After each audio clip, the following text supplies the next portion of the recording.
నాలుగవదిగా సార్ తల్లికి వందనం సార్. ప్రచార సమయంలో సార్ మీరొక మాట అన్నారు సార్.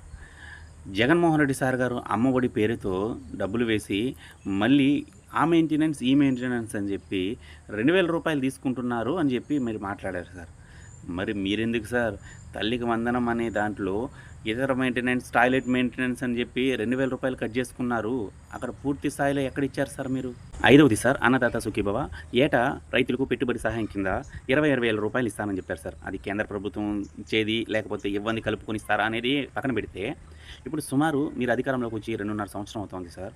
మీరు ఎన్ని మాటలు ఇచ్చారంటే, ఒకటి సార్ ఆగస్టు 2, 2025లో అనుకుంటాను సార్, ఒకసారి 7,000 రూపాయలు ఇచ్చారు సార్.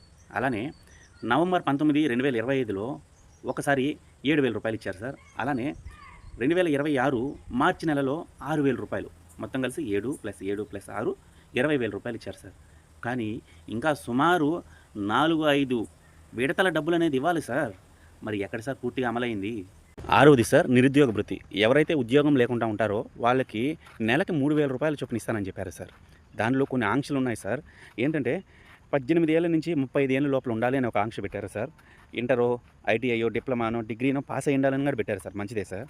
ఇప్పుడు ఒకవేళ 2024లో మీరు గెలిచినప్పటి నుంచి నిరుద్యోగ భృతి ఇచ్చుంటే, ఒక వ్యక్తి ఉన్నారు సార్ ఉదాహరణకి. ఆ వ్యక్తికి 2024లో 34 సంవత్సరాలు సార్. 2025లో 35, 2026కు వచ్చే కొందికి 36 సంవత్సరాలు వచ్చినాయి సార్. ఇప్పుడు ఆయన ఎలిజిబిలిటీ అవ్వడు కదా సార్. ఇప్పుడు అలా ఎంతమంది యువతలు ఇబ్బంది పడుతున్నారు సార్. ఇంకో విషయం ఏంటంటే సార్, మన రాష్ట్రంలో ఒక్కరికంటే ఒక్కరికి నిరుద్యోగ భృతి అనేది రావడం లేదు. కానీ వేద పండితులకు మాత్రం సార్, ఇదైతే నేను ఒప్పుకుంటాను సార్, 590 మందికి అనుకుంటాను సార్. వేద పండితులకైతే దేవాదాయ శాఖ ద్వారా 3,000 రూపాయలు అయితే ఇస్తున్నారు సార్.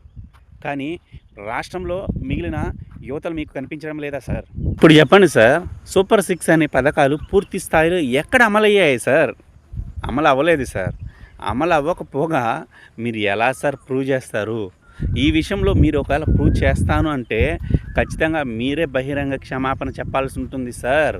ఈ వీడియో చూస్తున్న మీరు ఈ వీడియో మీద మీ అభిప్రాయాన్ని ఖచ్చితంగా కింద కామెంట్ చేయండి. ఉంటాం మరి. Thank you.